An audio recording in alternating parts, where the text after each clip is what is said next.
Hello, and welcome back to the Paper Soprano podcast. My name is Heidi Schneider, and I am your host. Okay? Um, I don't honestly doing that for the 13th time now, and probably more. I don't really know why I chose that to be the intro, but now it is. So, that's just the first thing that always comes out of my mouth, I guess, when I have to start talking about something. But anyway, how are you? How's it going? Today has just been a regular old day. I have just been chugging along, working on my stupid paper. Right now is the time in the semester where all the days blur together and time isn't really a thing. I feel like I was just, you know, doing all the things that I've been doing the past 24 hours, like perpetually on a loop for the past 3 weeks.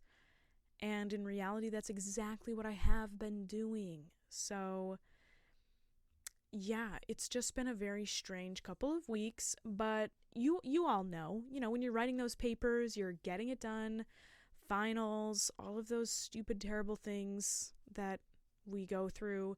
If you have a jury, if you're doing like your piano performance exam or your oral skills singing exam, you got that to do. You've got all of it to do. This was honestly a much worse time when we were not virtual, because I feel like now everybody's a lot nicer when these things are happening. Like, some deadlines have gotten extended for me, and not for me personally, but like everyone. And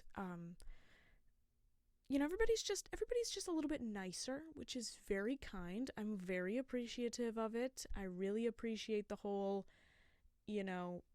acknowledging the fact that this is a terrible time and we're going through it, really here for that. So, thanks. So today I'm doing this right before I have a jazz performance, quote, in air quotes, for sure, because we're just kind of hanging out and, doing jazz stuff. The class that I'm in is actually, so this is kind of a long story, but basically I have been exploring my jazz options in these past couple years at Stony Brook, and it's been really great. I have a great time doing it, and, normally I would be in an ensemble, and I still technically am in one now, but normally I would be in an ensemble where, we are able to,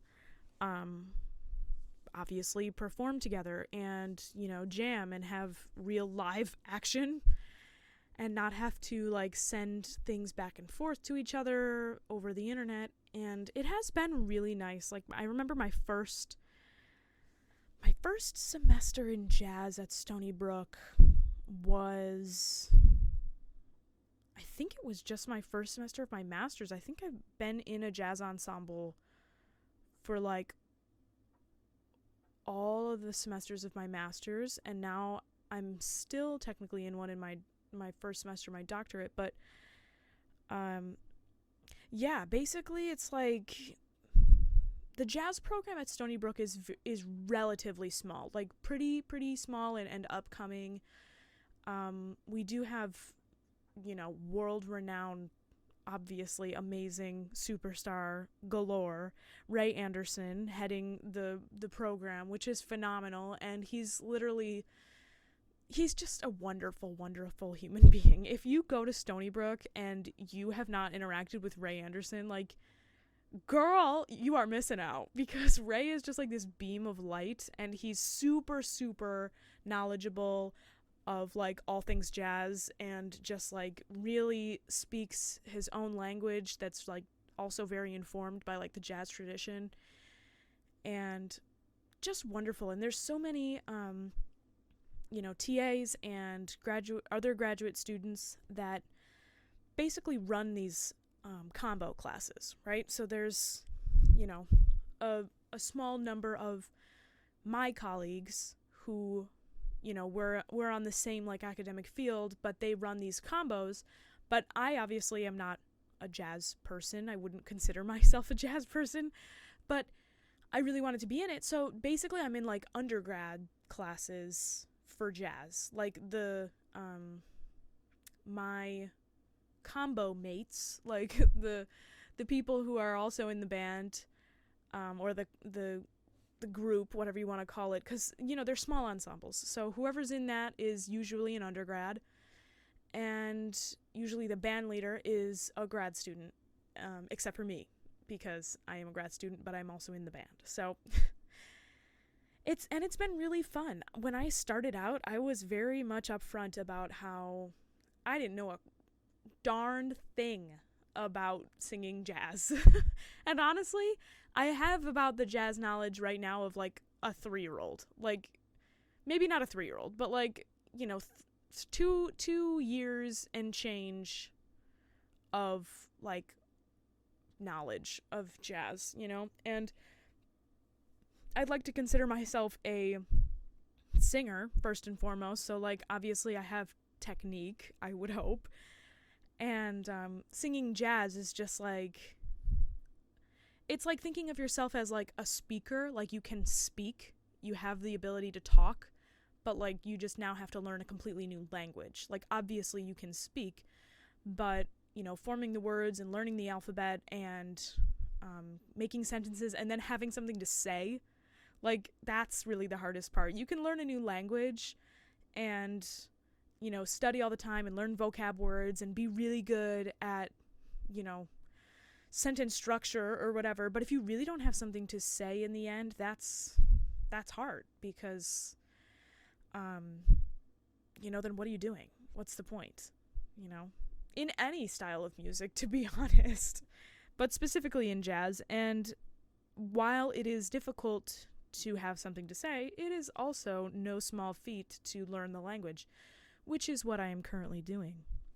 So, basically, long story short, in a few minutes, this is going to be a relatively short podcast. Not maybe a few minutes. We've got some time. Don't worry. Do not panic. But basically, in a couple minutes, I'm going to be hopping on to a Zoom call, and me and the other peeps in the class, we're going to be going over our stuff that we've been working on all semester. My teacher, Eli, who is one of my fellow doctorate students, he's farther along in the program than I am, but he's wonderful and has been super, super encouraging and just like really, just really accepting of the fact that everybody in that class is, one, on like completely different levels of, understanding jazz and whatever. Two, completely understanding of the fact that we are virtual, and he didn't have super high expectations for collaboration. But also, three, was really, really innovative towards like the middle and end of our class, the progression of the class. He introduced something called Band Lab to us, which I had never heard of before this class, which I was very grateful to learn about. And he, we walked through it, and basically, I think I've talked about Band Lab a couple times on this podcast here, but basically Band Lab is like this really cool program where you can like record stuff, and it's kind of like the format of GarageBand. It's a digital audio workspace, and you are able to just put in a track or a line of singing or a line of music or whatever, and then you can save it. And it's like a social media aspect too, because then other people have access to like your project, and they can add stuff or, edit the project or do whatever they want, and then they save it and they post it. So it's like Google Drive meets Facebook-y-ish, because you can communicate on there and like you can post, like make little status updates if you want. You can find friends, they can follow you, whatever, and also like GarageBand. So like if that entices you in any way, I would highly recommend it. it has its flaws, but it's a pretty solid program for what my expectations are, which are very low. So if I was like Jacob Collier or something, I would probably think it was trash. But he probably doesn't think anything is trash because he's just an angelic human who can think no bad thoughts. Anywho, yeah, but this jazz class, this whole jazz journey that I've been on so far, has been really interesting, and there have been people in my life who have, influenced me or pushed me in this direction, and I am honestly grateful for that. Yeah, there are some very specific people in my past who have encouraged me to be more exposed to jazz, and while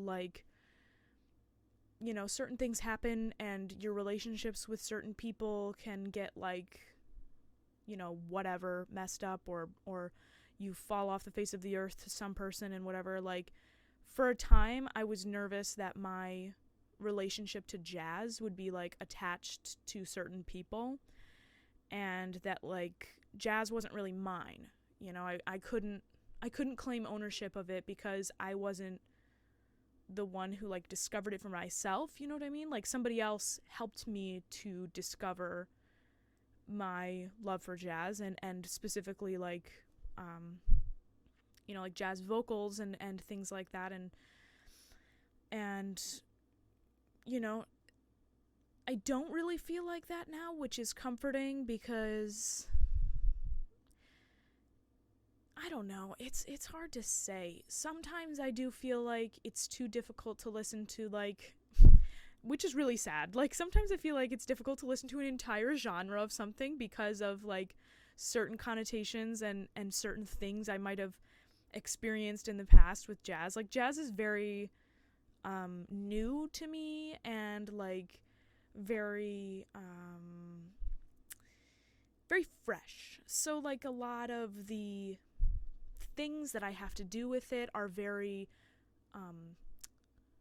I have to be really humble about it, and I have to be very raw and real, because in the beginning phases of learning anything new, you have to be accepting of the fact that you are a beginner, and no matter what your experiences in other things, those kinds of experiences might not help you in this new experience. So you have to be very open-minded, and you have to be very open-hearted as well, and not necessarily worry all the time about what you sound like as a beginner and what you have to say as a beginner, because like I said with the language thing, sometimes if you're speaking a second language, you might have to use basic vocabulary to try and portray the complex feelings that you're having, which is infuriating. And I totally get that. And that's where the humility comes in, where you have to just be you know what? It is what it is, and I am so frustrated with myself, and I feel like I sound like an idiot and whatever. But then once you get past that feeling is when you're able to move past it and just maybe make something out of the things that you're trying to do, or the small pieces of information that you're trying to fit together into a larger mosaic, So, it is what it is right now, and I think that my jazz journey is far from over. It's really only just getting started, and I am super excited about jazz. I do weirdly, now hang on with me here. Hold on, buckle up. I like how it's very similar to Baroque music in a lot of ways, by the improvisatory nature of it, and obviously Baroque music has a lot more structure and more rules, but it is still seriously so free, and I think that's one of the main reasons why people overlook Baroque music as being stuffy and out of date. But if you think about Inigal and so many of these aspects of Baroque where it's like, the singer was expected to have freedom in a lot of these pieces that were written. That's like the general vibe, I would say, in my experience. And it was expected that there was a vocabulary for that time, right? Obviously, they couldn't see into the future, so they wouldn't know what we were singing now, but in the Baroque era, it was very understood the kinds of ornaments and trills and melismas and certain things that a singer would know and be exposed to in either their musical training or hearing other singers or traveling to another place. Like, each place had their own kind of vocabulary. Like, it was very regional and very interesting, which is honestly very similar to jazz. Like, there's a lot of different styles and different offshoots and just different expectations, different vocabularies. Some people are like really straight cut kind of, laid back, old school kind of jazz guys. And some people are like, really trying to push the boundaries. And not to say that one is better than the other, because obviously they're not. It's all jazz, and every part of it has a purpose. And, there are people who do all the stuff in between. Like, totally, for sure. And I just find that very interesting. And I think that people overlook jazz for some reason. Mainly, I think it's classical musicians who overlook jazz because maybe they're fearful of the unknown and fearful of maybe the amount of like music theory knowledge it really takes to be really excellent in jazz, and and maybe it's the amount of fear that comes from a solo and not having to read something on a page and just really saying something with your instrument. Which honestly, I'm definitely not putting anybody down at all here. Like, seriously, taking a solo is so, oh my god, it's still literally so scary. And like until you've had that feeling of like, oh my god, like I'm lost in the form, I don't know where I am, like I don't even know what's coming next, like what am I supposed to say? I don't know, the band is just going on without me, or I'm just lost, I don't know what's going on, and you're in a solo. Like, that's when okay, well, you're gonna just try again tomorrow, because like that ain't it, and you gotta work on what happened, like why did you get lost. And form is so huge in jazz, and that's one of the biggest pitfalls for me, I think, because if you can't like really sing the form like in your head, if you don't know what's coming next, and you don't understand the form, and like if you're playing rhythm changes or if you're playing a blues, like it's different, and like there are different things going on, and sometimes if you're just playing like a tune and you don't really know the tune very well and you try to solo over the tune, then you're gonna have a lot of trouble, honey. So it's it is very exciting for me, and please, if I have said anything incorrect in this podcast, feel free to correct me and let me know, because like I said, I am all about learning new things, and if I'm anything, I'm trying real hard. So we're doing it out here, and that's really all we can do.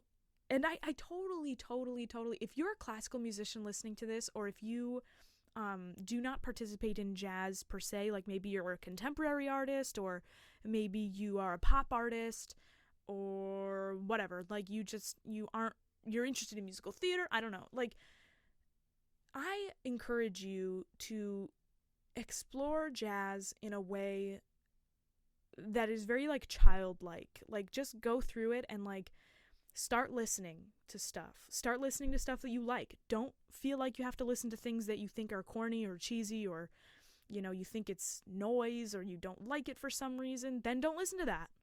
Like, follow a little rabbit hole of things or people that you like, and just use that as this little tunnel that you're just going to keep digging, and you might not be able to see your way out, but maybe you come to a certain impasse, and then you're like, oh, I actually really like this because I really like scatting, and Ella Fitzgerald is a genius, and she has a lot of things to say, and I like how she brings in, like,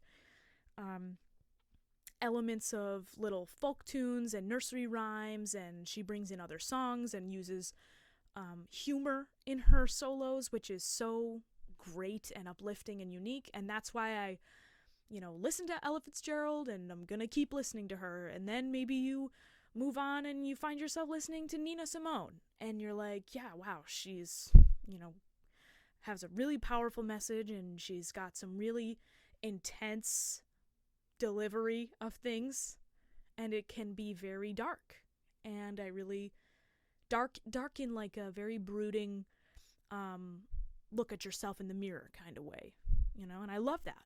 And that's why I'm listening to Nina Simone now, and I also read her autobiography and blah blah blah. So you gotta just find these like little crumb trails, and let that be your own,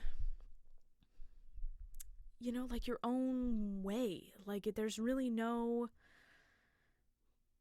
one way to learn anything, and in particular, there's no one way to learn jazz. Like, obviously, it'd be beneficial for you to understand history, and there's plenty of wonderful teachers out there who are teaching jazz and are doing great. You've got my teacher Eli, you've got Ray, you've got all the staff at Stony Brook. Also, Pete Coco comes to mind. Pete, if you're listening, I don't know why you are, but hey, he taught a class this quarantine, and I learned a lot about jazz history, but also there's a lot of information out there. Like, there's jazz documentaries and videos and people who are just immersed in this culture, and it's like, if you want to, you can be too, and it can be really fun. So what do you got to lose, honestly?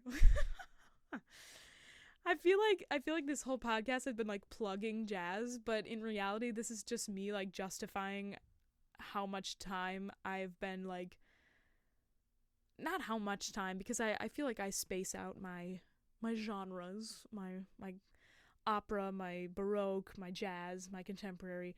I feel like I space it out pretty well, but this is me justifying my jazz time to myself. And it is fun. And I am also saying this because in about 5 minutes I am going to be singing one of the transcriptions that I have learned this quarantine. Or actually, I don't think I learned it this quarantine. It might have been a while ago, but I recorded it this quarantine.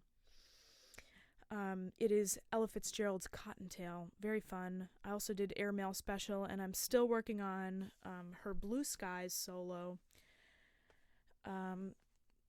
Probably I should make a date for myself to really nail that one down and get my Blue Skies out into the world, you know what I'm saying? But anyway, yeah, you guys. So go out there and explore and find some things that you might not know that you might like. That didn't make any sense. Go listen to some stuff. I don't know. Find something new. You might be surprised, and if you're not, then okay, you wasted like 3 minutes listening to a song, It ain't life or death out here, people. So, okay. I have to go get ready for this class, and I would just like to say before I go, first of all, thank you so much for listening. I appreciate everybody who has reached out wanting to be a guest so far. We do have a guest tomorrow, I think. Yes. We have a guest tomorrow, and we have a couple other guests in the queue. If you yourself would also like to be in the queue, feel free to let a girl know, and I will put you in there, okay? You can literally be talking about whatever the heck you want, people, and it'll be a great time. And I will promote you, and we will have a nice, fun time having a chat. Okay? Okay? So, that being said, also, if you like this podcast and you would like to support it, please do give it a like and subscribe to my channel here, and it helps me to know that there are people here. I don't know. I'm still going to make these podcasts whether or not anybody's listening. But I do very much appreciate you if you are listening. So thank you so much, and I hope you all have a wonderful day. We're supposed to get some snow here in a couple days. So if you are in the Long Island, New York City area, or like anywhere in the Northeast, stay safe for the snowstorm. And thanks for listening, you guys. Hope you have a great morning, afternoon, evening, or night whenever you are listening to this. Thank you so much. And yeah, love you. Bye. Mean it. Bye.